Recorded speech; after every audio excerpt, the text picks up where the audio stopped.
Hi, everyone. Judge Andrew Napolitano here for Judging Freedom. Today is Tuesday, January 15th, 2025. My dear friend, Ambassador Charles Freeman, joins us now. Ambassador Freeman, a pleasure, sir. Thank you very much for your time and allowing me to pick your brain.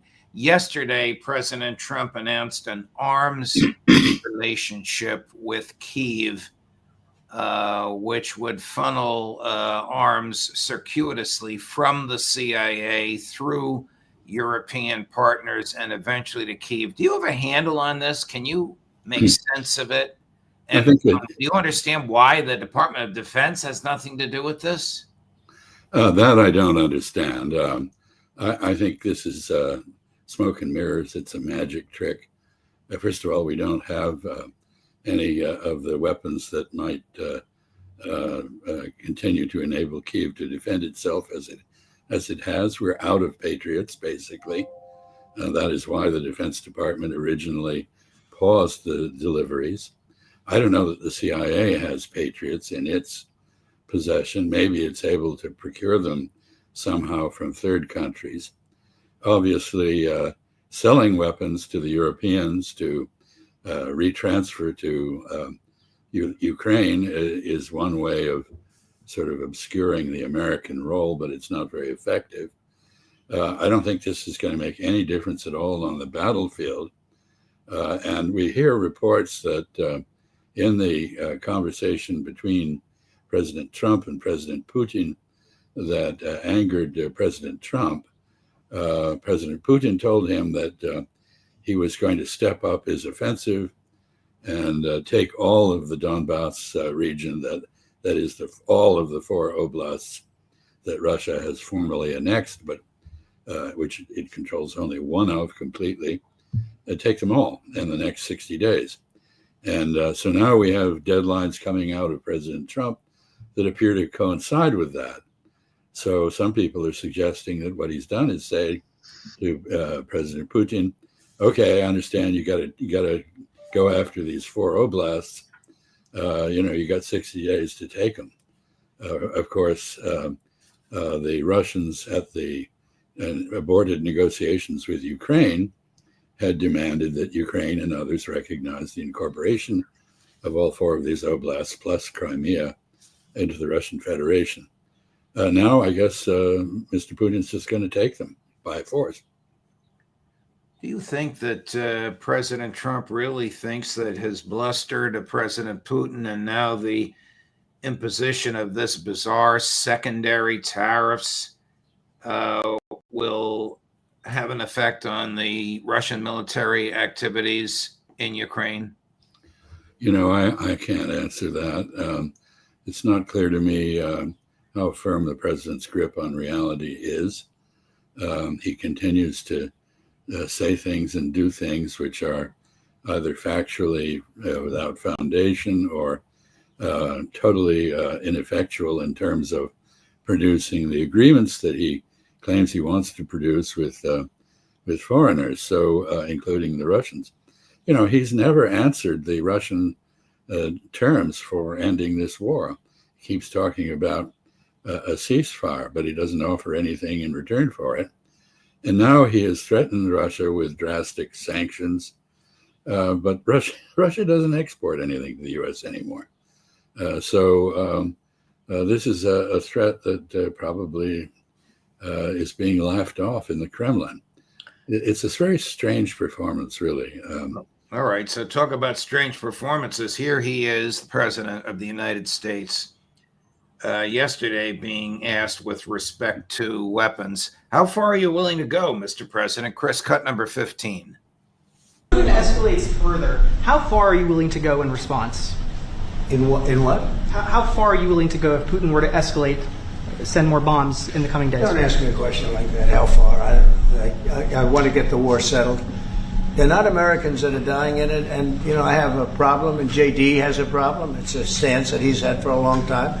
They're not Americans dying, but there are a lot of people dying, and on something that should be able to be settled. And we all agree with that. This group of people, we want to defend our country, but ultimately, having a strong Europe is a very good thing. You understand what he said? Not really. I think if he said that about Gaza, it might make some sense. A lot of people are getting killed. He wants to end the war. He doesn't seem to want to end the war there. He's doubling down on supplying the Israelis. We are full participants in the management of these so-called feeding centers, which are actually mousetraps for Palestinians, hundreds of them killed, trying to get food for themselves and their children. People being bombed by drones while they stand in line. We're part of that. So I think when he talks about Ukraine, I suppose in some quarters this has some credibility, but I don't think internationally it has any at all. It is bizarre that he's willing to acknowledge the slaughter and killing in Ukraine, which is occurring because the United States is funding Ukraine. Right. But not in Gaza, which is occurring because the United States is funding Israel. I just want to get back to Ukraine for a minute. He keeps saying it's Biden's war. Is it Trump's war now? Oh, I think for sure. He said he would end it in 24 hours. I think he could have done that if he'd simply suspended all of the military assistance to Ukraine and demanded that Zelensky repudiate his ban on negotiating with Mr. Putin, President Putin. But he didn't do that. No, instead, he's been all over the map. And I think the Russians have basically written him off. So we're down to a bare knuckle fight, and they have brass knuckles and we don't. Right. Here he is again yesterday, now arguing that Europe wants to get involved in the war. Europe, which doesn't have the wherewithal to do so, although you hear him claiming that Europe does. Cut number 13. We have one country that has 17 Patriots getting ready to be shipped. They're not going to need them for them. So we're going to work a deal where the 17 will go, or a big portion of the 17 will go to the war side. I have to tell you, Europe has a lot of spirit for this war.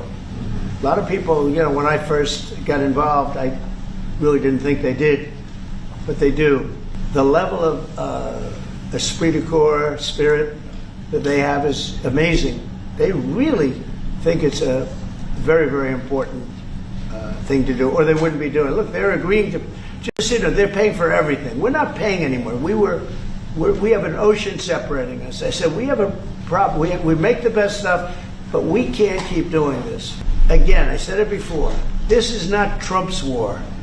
We're here to try and get it finished and settled and whatever. Because nobody wins with this. This is a loser from every standpoint. From day this one. was Biden and this was other people. Again, he's denying that it's his war. He's trying to end it by funding it. Right. Or actually, more accurately, pushing the funding off on the Europeans, who oddly have been more enthusiastic for the continuation of this war than President Trump. I don't question President Trump's actual desire to end this war. He's gone about it, however, in a completely inept way, aided by people who are demonstrably incompetent, put into positions for which they are unqualified. Meanwhile, stripping the State Department, where we do have diplomatic expertise, of that expertise.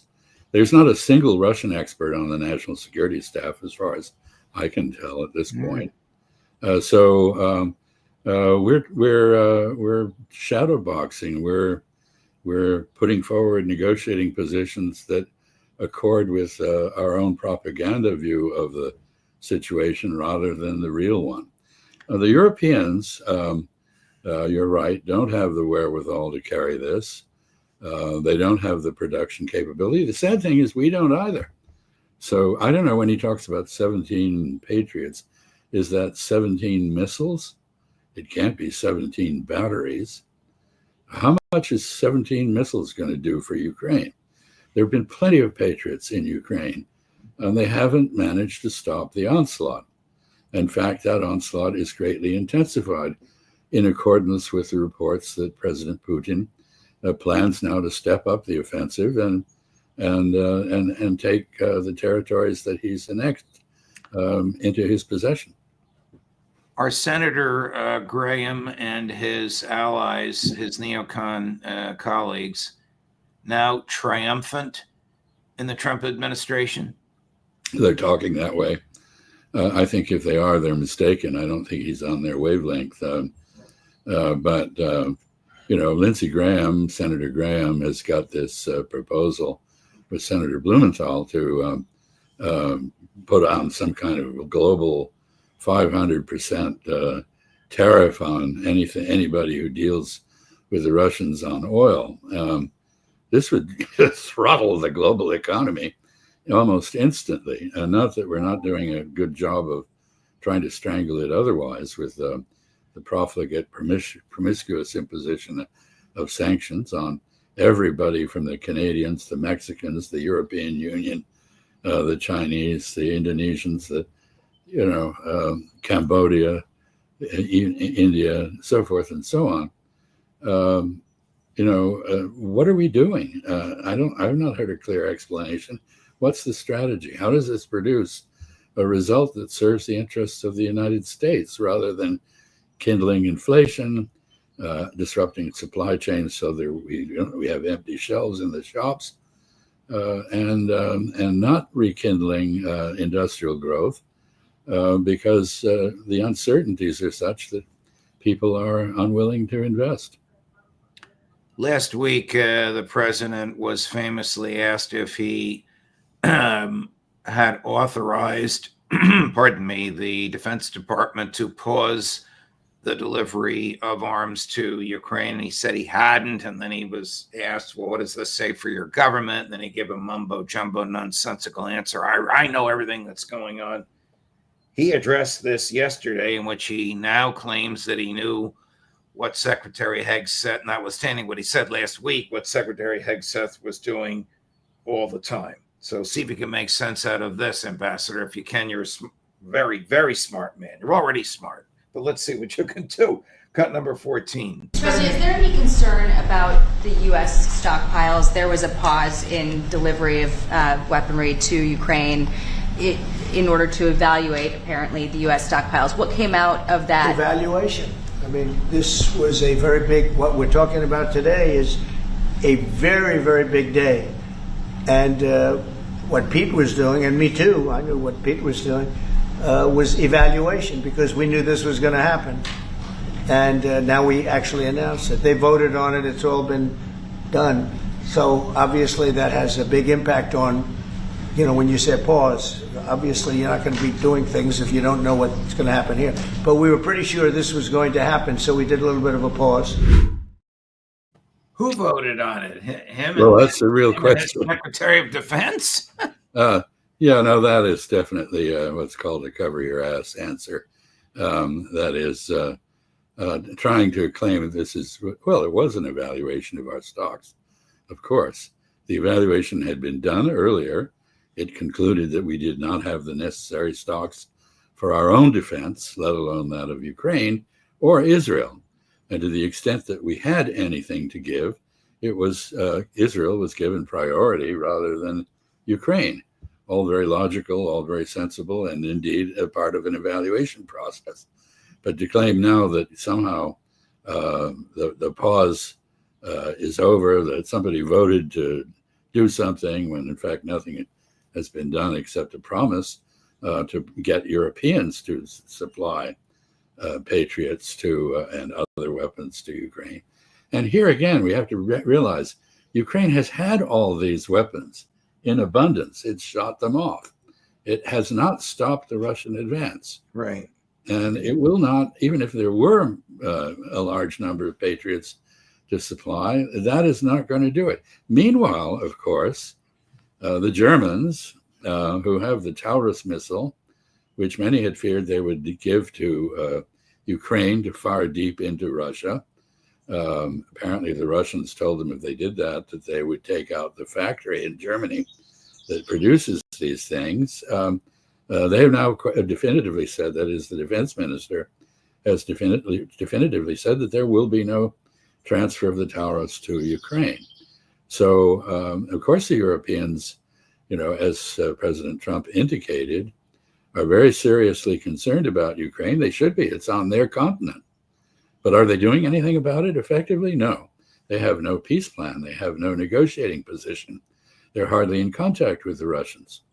And Ukraine continues to refuse to negotiate and to depend on foreign support for its survival. And it is shrinking as we speak. This is a very dangerous thing for Ukrainians, and it's not going to end well for us or the Europeans. One more question before we move on to Israel. Last week, our friend and colleague Scott Ritter characterized Ukraine as a person in hospice waiting to die. Do you agree with that characterization? He's talking about the military longevity of Ukraine. I think it's more accurate to say that it's a person who should be in hospice but is refusing to go into it, even though he's dying. Interesting. Thank you. We're looking at clips. I don't know why Trump does this, but we're looking at clips with the most belligerent of his advisors, the most bellicose of his advisors. Oh, maybe Sebastian Gorka is the most, but this is General Keith Kellogg, who came up with that crazy idea of a NATO occupation of Ukraine, as if Putin would even consider such a thing. But there he is, General Kellogg, alone with President Zelensky, and these stylishly videoed clips, which the Kyiv government and the State Department obviously wanted all over the world, and they succeeded in that respect. I think the issue here is, let's think about how this negotiation has been conducted. We've had, on the one hand, we've had Stephen Witkoff in Moscow. We've had General Kelly in Kyiv. We've had the president saying various things which don't agree with what either of them have said. This is all very confusing. The Russians have been muttering under their breath that they can't make any sense of the U.S. position. And in the middle of all this, there is no real policy coordination process, development process, or monitoring of policy. And we're seeing that in multiple arenas.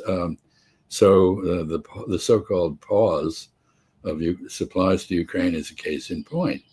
The National Security Council, which is supposed to coordinate policy development and which is supposed to monitor its implementation, is headed by Marco Rubio, who's doing other things.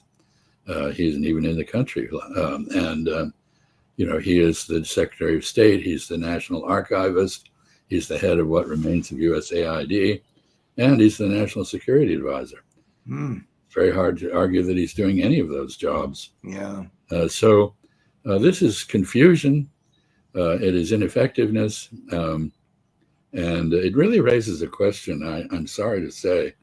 We have as a president somebody who drove 6 businesses into bankruptcy. Is he doing that for our country?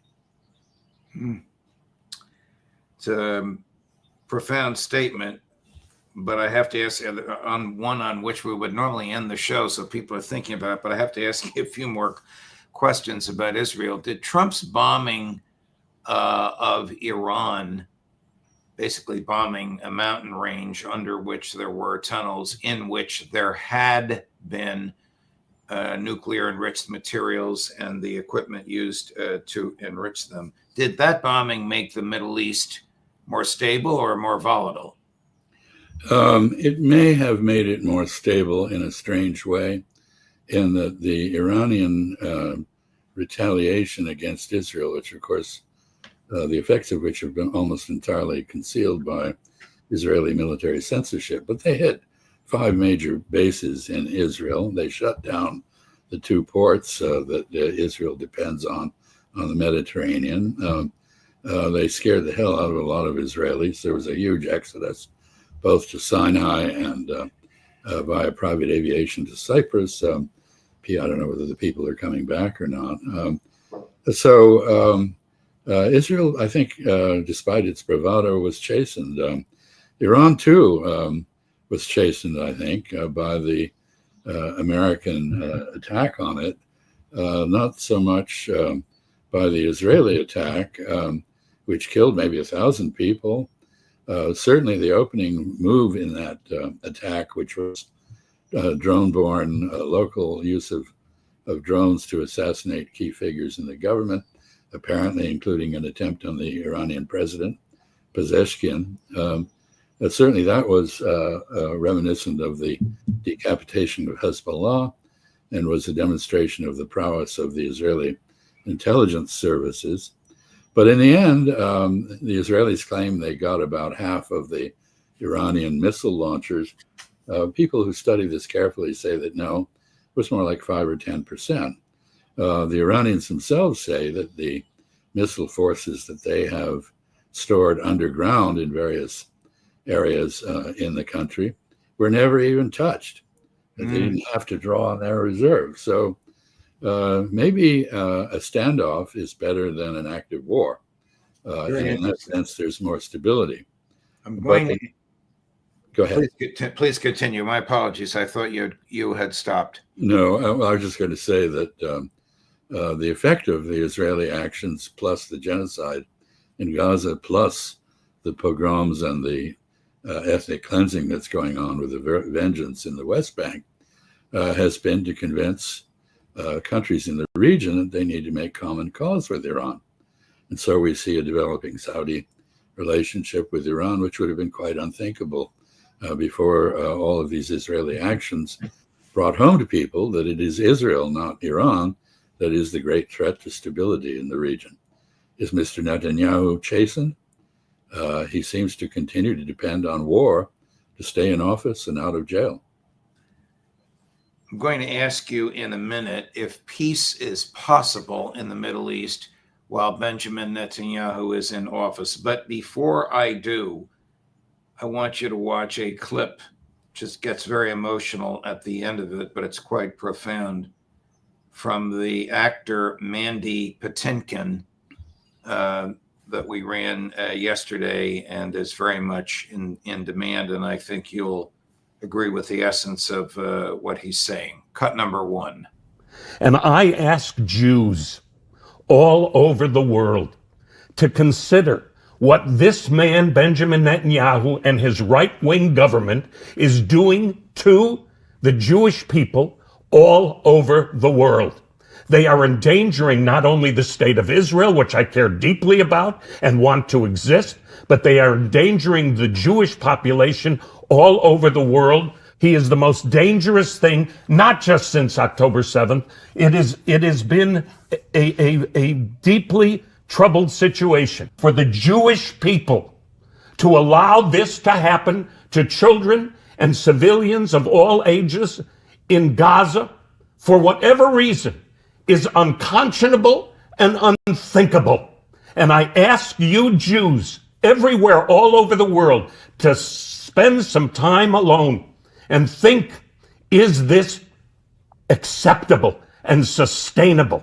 How could it be done to you and your ancestors, and you turn around and you do it to someone else? Yeah.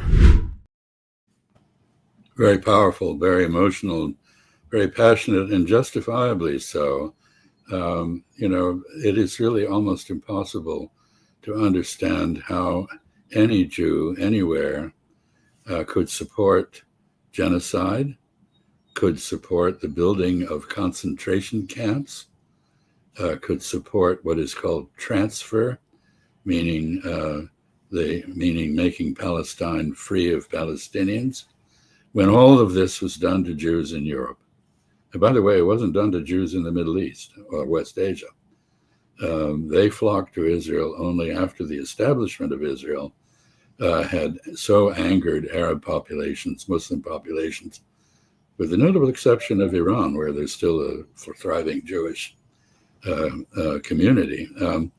This has been a total disaster for the world's Jews. And I think Mr. Patinkin is absolutely correct to warn people that it has got to stop in the interest of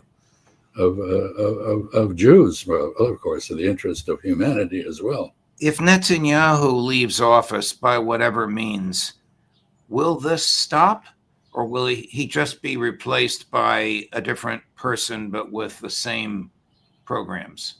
All the polling shows that the most egregious crimes against humanity, including genocide, are strongly supported by a very large supermajority of the Israeli people. So the idea the facile idea that you can improve things by removing a leader, has a long history of turning out to be wrong. Think of the assassination by JFK of Ngo Dinh Diem in South Vietnam. Did that improve things? Mm-hmm. Think of the murder of the trial and execution of Saddam Hussein. Did that cure the problems of Iraq? Think of the death of Sadat. Did that make Egyptians and Israelis closer?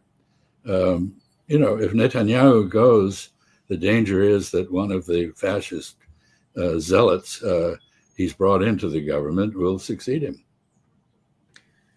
Ambassador Freeman, thank you very much. Thank you for your thoughts. I'll be traveling for a few days. We'll look forward to seeing you at the end of the month. All the best to you, my friend. And to you. Safe travels. Thank you. And coming up later today at 10 o'clock this morning, Professor Gilbert Doctorow. At 11, Aaron Mate. At 1 o'clock, Professor Glenn Deason. At 3 o'clock, Professor John Mearsheimer. At 4 o'clock, we might have to wake him up, but we'll have him here. Max Blumenthal, Judge Napolitano for Judging Freedom.